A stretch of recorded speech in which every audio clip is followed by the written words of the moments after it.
welcome back. And over the last few weeks, we've already seen that community is good for us.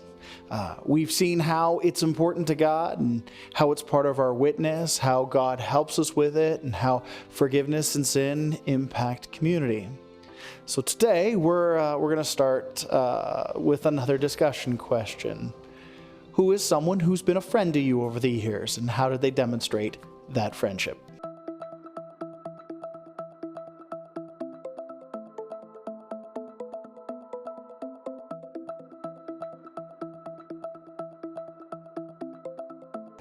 You know, we know that there are different types of community, different types of friends, and that we need all types. See, we need close friends who we can share hopes, dreams, fears, and joys with. We need consistent connections as well. The people with regular contact that we can just check in with, or the people that you see every week or every month, and we also need the casual connections too. The surprising but meaningful ones. The people who you might know, but you don't talk to too much, because there's the possibility when God will use them or use you for a moment of surprising impact. I should probably add that casual doesn't mean that there's no impact. It just means that it's an unexpected impact. And we need all of these types of connections in our lives. And all of those types of connections are actually good for us. We do see all of these types of connections in the Bible, by the way. I mean, Jonathan and David, they had a close connection. They were great friends who shared hopes and dreams. Paul and Timothy, they had consistent contact over time, so much so that Paul wrote Timothy a couple of letters. And I think of Philip and the Ethiopian eunuch, who they had a casual but significant connection too. They just happened to be at the right place and the right time. We see the same thing with Jesus as well. The 12 disciples were close connections. And Mary, Martha, and Lazarus, they were consistent connections. They'd always stop by and talk. And we see Jesus' casual connections too.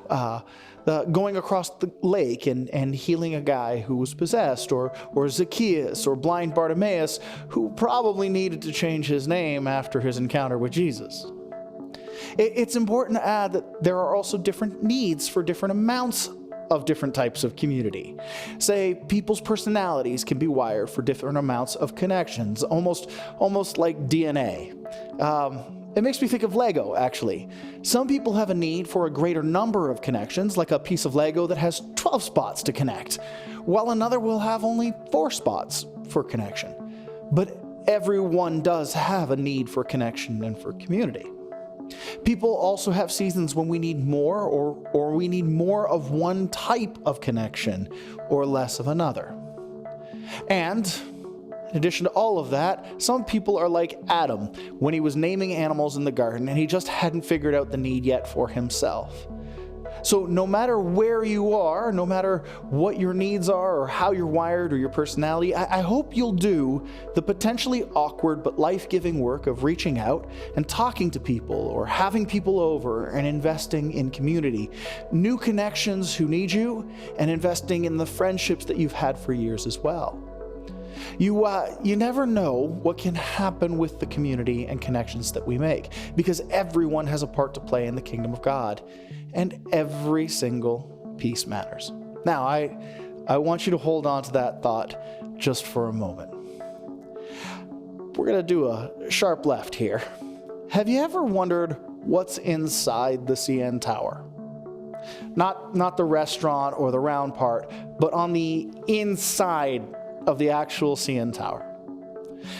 The CN Tower is 553 meters tall, so just over half a kilometer in height. And inside the antenna are suspended 2 massive 9-ton lead hula hoops, basically. And I know it sounds ridiculous, but that's probably the best description that I've got. And the truth is, most people don't know about this. The only people who do know about them have probably had to do some research for it. But if you think about those 2 giant, massive 9-ton lead hula hoops, think about the amount of work it took to install them where nobody can see them. They're incredibly heavy and they're incredibly high up. They likely had to crane them in. and no one can see them. They're completely hidden. It seems like an awful lot of work to put in those hoops. Wouldn't it just be easier to just build the tower and leave the 9-ton hula hoops out? It sure would be faster. You know, the 9-ton lead hula hoops have a proper engineering name. They're called tuned mass dampers. And the idea is that they're supposed to just hang there. But because the CN Tower is so tall, it's inevitable that when the wind kicks up or the ground starts to get shaken, the tower will start to sway back and forth. And the 2 hoops suspended in the antenna swing opposite to the motion of the building, so it reduces the sway back and forth. The wind pushes it this way and the momentum stays there, and then when the building starts to swing back, the dampers swing the opposite direction.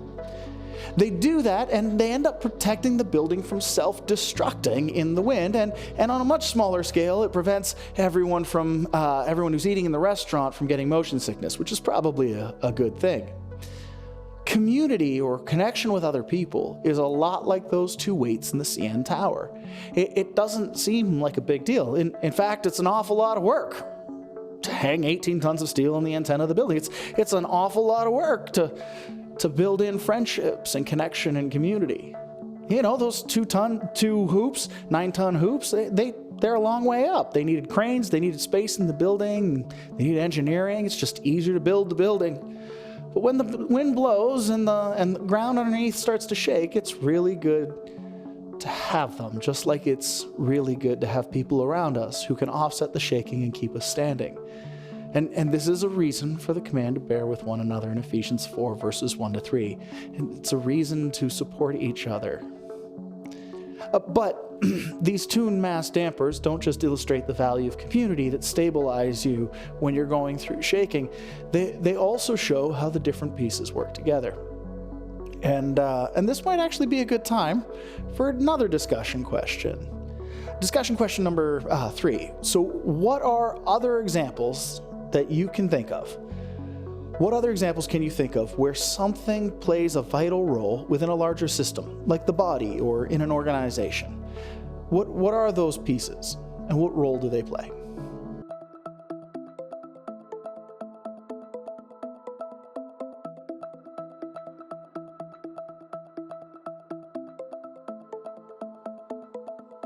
One of my favorite things that I've learned about recently, besides the tuned mass dampers in the CN Tower, of course, is about the ductus arteriosus. And for everyone like me who didn't go to med school, it's a blood vessel that allows blood to bypass the non-functioning lungs of a baby in the womb. And within a couple days of when the baby is born and starts to breathe air, the muscles of the ductus arteriosus contract, sealing it off. If the arteriosus ductus doesn't close off and it remains untreated, it can cause heart failure. Now, isn't that amazing? A part of the body that has one job, but the entire body is dependent on it. In 1 Corinthians chapter 12, verses 13-14, Paul writes, and it says, "For we were all baptized by one Spirit so as to form one body, whether Jews or Gentiles, slave or free, and we were all given the one Spirit to drink. Even so, the body is not made up of one part, but of many." Paul goes on to write about us belonging like members of a body, hands, feet, eyes. And he writes about how the body is interdependent. It depends on each other. The eyes can see, but depends on the hands to lift. Even something like the head, which can think, it depends on the feet to move. We need each other. There's a lot of parts to play. There are a lot of pieces needed in the community of the church. Over the last few weeks, we've also seen that community matters to God. It's part of what Jesus empowers, and it's part of what Jesus makes possible. Now, it's interesting. I talked earlier about the CN Tower. Did you know that the CN Tower actually has a purpose? I mean, just think about the CN Tower. What do you think the purpose of it might be? This isn't so much a discussion question as much as it is about just taking a minute to mull it over. Some of you will know, and some of you might not. See, the CN Tower is a great tower. It's a great building, super tall. But it does have a purpose beyond just existing, beyond just being tall. In the 60s and 70s, Toronto had a building boom with lots of new skyscrapers being built. And it was starting to wreak havoc on the radio and the TV transmissions. All of these towers were blocking the signals. So they needed something taller than the skyscrapers to help get the messages out. So they built the CN Tower, the tallest building in Toronto, to broadcast TV and radio out to the city and to the area. Today, the CN Tower serves more than 17 Canadian television and FM radio stations. See, it doesn't exist for the sake of existing. It's not just about advertising. It has an actual purpose. And this is something that is really interesting about the church. It's a community, but it doesn't just exist for the sake of being a community. It exists in relation to Jesus. And we've been given a commission. We've been given a job. We've been given a purpose. We've been called as the church in community to go and make disciples, baptizing them in the name of the Father, the Son, and the Holy Spirit, and teaching them to obey everything that Jesus commanded us. The church has a purpose, and the community, the connections that we have with each other are part of that purpose. It's part of the witness that we have, and it's part of the skills that we need to do the job. If you follow Jesus, you're a part of the church, and as the church, we have a purpose together to make disciples, to extend the community out and invite people to meet Jesus, to broadcast Jesus' invitation to follow him and do what he commands us, and to experience community together while we do. You know, this is actually a good time for another discussion question. Discussion question number 4. When you think of disciple makers in the Bible, people who are really good at doing this, who stands out to you? And why do they stand out to you?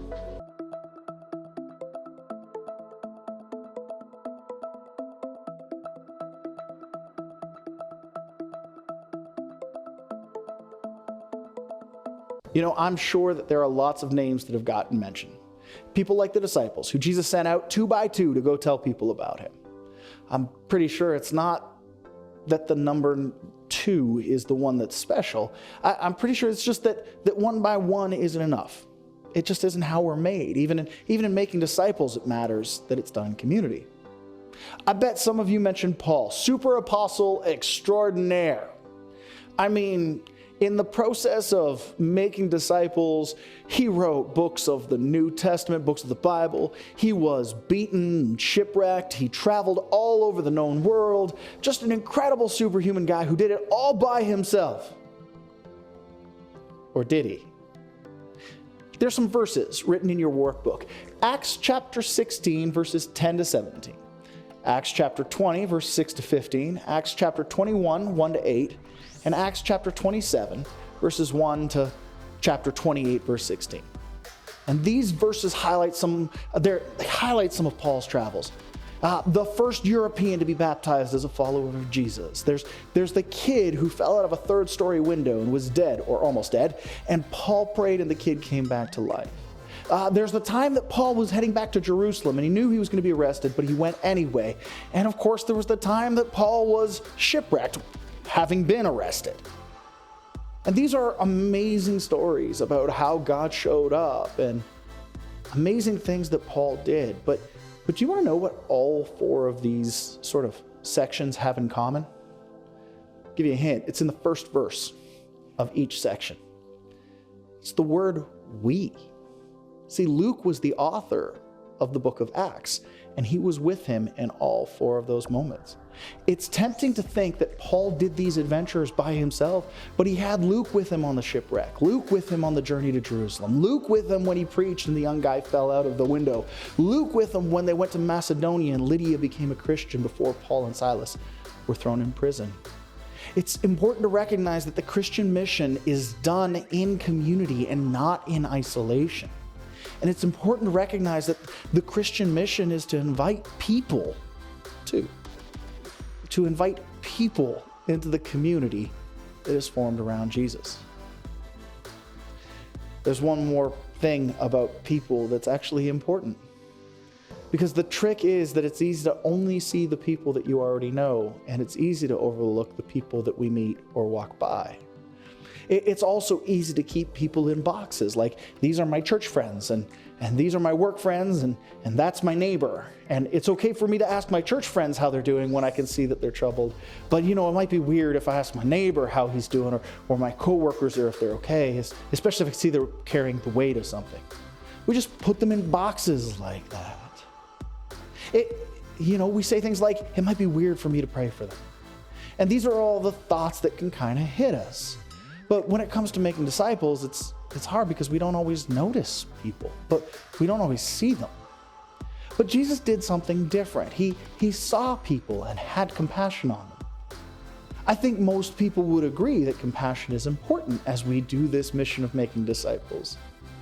But we don't always get to compassion because we don't always see the need. Jesus was compassionate, but his compassion flowed from his eyes and through his heart. Jesus saw people. He sees us. The step before compassion is being able to see and pay attention. And this is kind of tough. I mean, I've looked back and I've seen that I've missed opportunities. I've missed the opportunities just like everyone. Now, maybe this is a good time for a discussion question. What makes it so hard to really see people?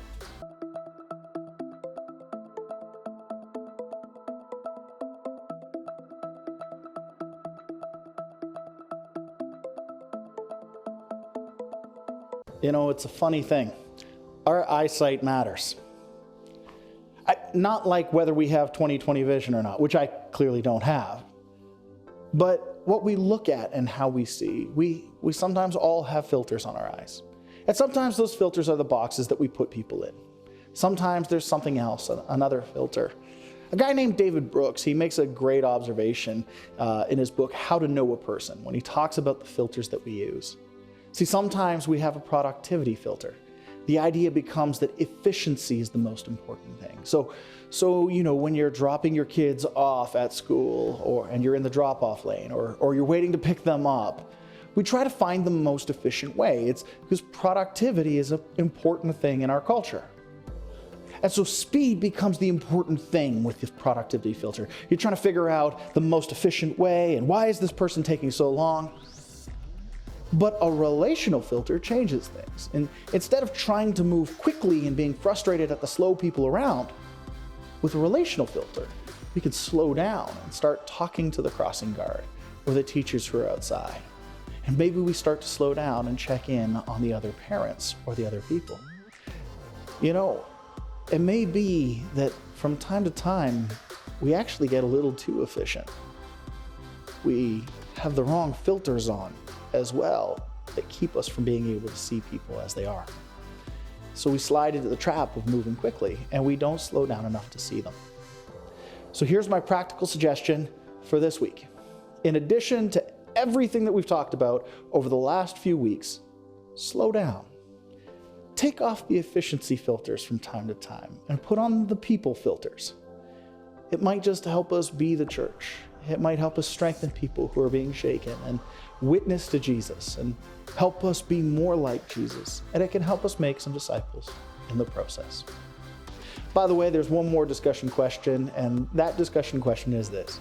If we were going to take a look at another topic, is there a particular topic that you would like to look at in this small group?